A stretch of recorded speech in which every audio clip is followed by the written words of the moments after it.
And this is the NFL Premium Podcast with Jake and Austin.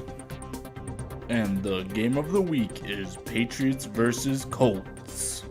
Overall, it seemed like a good game. 42-20. The score doesn't say what truly was. I mean, the game was really 8 points away for almost at least three quarters. I mean, New England got ahead easily, and then it just seemed like they never, lost the lead itself. How do you view the game? I felt the same way. I thought the Patriots just kind of seemed like in the beginning, it seemed like the Colts were going to keep getting into it, but they just never could put it together, and at the end, the Patriots just pulled away. Yeah, I mean, it seemed like Andrew Luck, the very fourth quarter, he couldn't just finish those drives. He kept on getting on those third and longs, and then, the running game just went kaput. I'm actually pretty sure, what was it? Andrew Luck was the leading rusher with 3 carries, 15 yards, 5-yard average. I mean, I guess they went to the whole passing game. They just sold them the passing game. Yeah, and the Patriots had the rushing game, and then Brady stepped up in the second half, and Brady pretty much played lights out second half. Didn't have a great first half. Had 2 picks, but second half did what he had to do, and the running game just did the rest of it. Talk about a running game. Gray, 38 carries, 199 yards, 4 scores, 4 touchdowns. Do you even heard of this guy when the season started? Never even knew he existed. This guy was signed to the practice squad, at the very beginning of the season. He was, 4th string, was it? 5th string? Yeah, 5 running backs. Okay, yeah, let's name these running backs. Number 1, Ridley, and then Vereen. And yeah, then Bolden. And then it goes White, and then Gray at 5th. He was 5th string. And then he ended up going over 1 yard away from a 200-yard game and 4 touchdowns. Where did this come from? I think what this shows you, honestly, is the Patriots can do it anyway. Because last week, all they had was passing. Brady had his couple touchdowns, big yards, and you're just thinking, they're going to sell to the pass the whole season. And then they have this game where, Brady still put up some big numbers in general. 19 of 30, 257, 2 touchdowns, 2 picks. But the whole show was the running game itself. They sold out on it. And this is telling me is you got to watch our pass and you got to watch our rush because you have no idea what we're going to check you with. That offensive line, man, it's completely turned around from the beginning of the season. Oh my gosh, right? They traded, Mankins to the Bucs, and then they got Wright, which actually ended up scoring one of the touchdowns in the game. Yeah, unbelievable turnaround, man. 360 from the first four games. That's how the Patriots do it. Another organization, you would think the Colts is right. They're not as good as the Patriots right now, but the Colts are a different one. Even though they have a 6-4 record, unlike the Patriots 8-2, they're still a good team. Even though Andrew Luck didn't win this game, he still did pretty good, right? 23 of 39, 2 touchdowns, 1 pick. That's pretty better than his normal stat line against the Patriots, because that playoff game was just horrible. He had at least 2 or 3 picks, and then the year before that, they just played that one regular season game, 2013. That was bad too. He had over 7 or 9 interceptions in 3 games. But this game, he did pretty decent. Only a rating of 90 for his quarterback rating, but, that's still pretty good considering you're talking about this defense. Yeah, I thought he was better actually in 90, and the interception wasn't even his fault. That was just a tip pass, and I thought he did what he exactly had to do. And the game was decently close through the whole thing, and then just at the end, the Patriots just put the whole thing together and just they were just the better team the whole game. It just seemed like it got one-dimensional, didn't it? It did. And you're going against this Patriots secondary. Even though they put up 20 points, that secondary this year is something to be feared. Would you not say? This is the best they've had since the championships, man. Well, yeah, because think about this. What do they got? They have Browner and Revis, and they switched McCourty to safety. With that combination, the one thing I'll say about this is Browner got beat this game. If you watched it, Coby Fleener went off 7 receptions, 144 yards. That's the thing.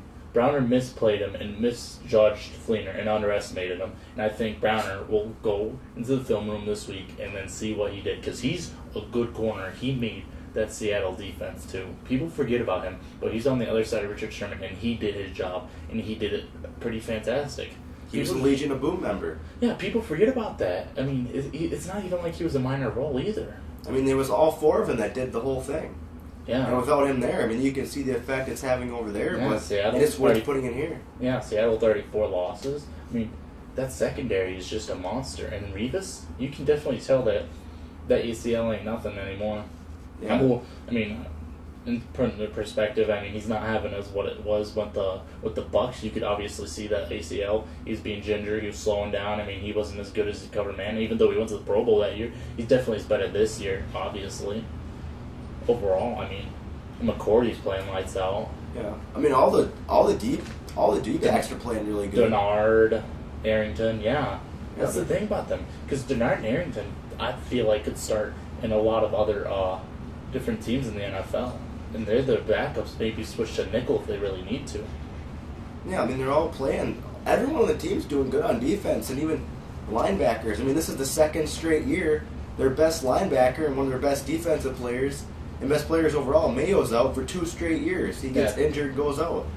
And 2 straight years, they're finding people to fill in and do without him. And this year, they also didn't have Brandon Spikes coming back. Brandon Spikes is gone. Yeah, the thing about it is you hear so much about the secondary that we're explaining right now, but in general, when you hear about the front line, you don't really hear them getting gashed too much for rushing yards. I mean, they literally held this team in check for rushing yards. Total of 19 rushing yards for both Bradshaw, Richardson, and Luck. Are people forgetting about that? 19 yards. They basically made them one-dimensional and made Andrew Luck pass that ball. You know, the thing is, Dante Hightower, you had Gerard Mayo, you had Brent Spikes. Well, Spikes is gone. He's not on the team anymore. Mayo's injured, hurt out for the 2nd straight season. And all you have again, on your team again, of the main linebackers is Hightower. But even when only Hightower and the other 2 gone, you're still finding people to come in and fill in just as good. They just know how to replace people. Yeah, they just know how to plug in place. I mean, this is the best defense they've had since the Ty Law, Rodney Harrison corner safeties that they had. Yeah, I mean, you talk about their defense this good, but And the defensive line, they've been doing decently well. I mean, I don't really think they get 100% of the sacks, but I think they do a good job at pressure, and I think they do a good job at tackling. I mean, you look at the defense, I mean, they don't miss too many tackles. they're not no Packers defense. And that's the thing. I mean, we will talk a lot about this defense, but the Patriots are really good, but that offense too is clicking too. The offensive line's rolling, man. They got it going. And then it's just, if you think about it, it's these receiving options. I mean, if you were to tell me that they would be 8-2 right now with these receivers, I mean, Gronkowski, one of the best tight ends in the game. Jimmy Graham maybe can test that, but Jimmy Graham seems more of a wideout. Gronkowski can block. He has pure power. He can run people over. If you saw in that play where he just threw Sergio Brown into the camera, get out of my club. I mean, that's pure power. I mean, so I'll give for Gronkowski. Anytime he's in, they're gonna go somewhere. But you're talking LaFell, Vereen, Edelman, Amendola, Wright. I mean, most of these receivers caught less than 60 yards, and they're still winning this game. That's the thing about it. Brady will throw to all of his options because you won't see neither one receiver this game broke 100 yards. So he just put it where he needed to. He had no one option. That's the thing about it. You can't shut down the number one guy if there is no number one guy. And that's the good thing about the Patriots.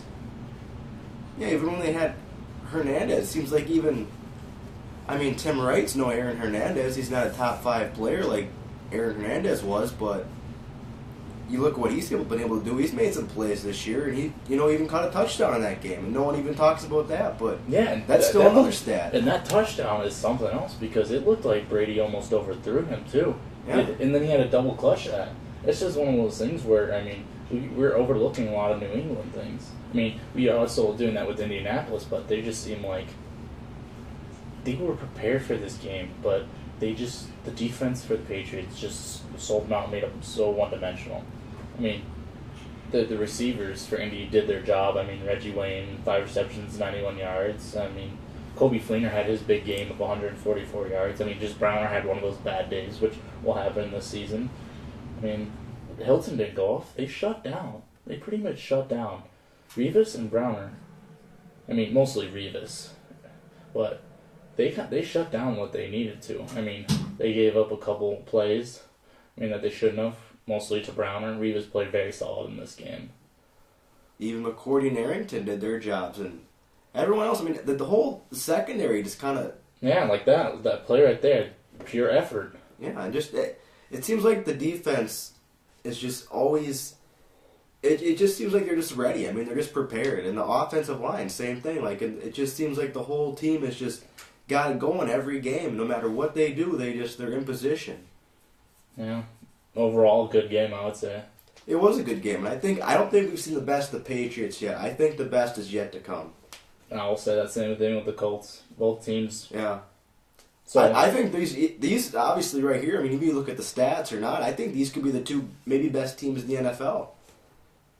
I'll give you the Patriots on that one, but I definitely know the Cardinals are better than this Indianapolis team. This Indianapolis team needs to work out on their defense first. Yeah, and I think the Cardinals just need bigger games, bigger tests.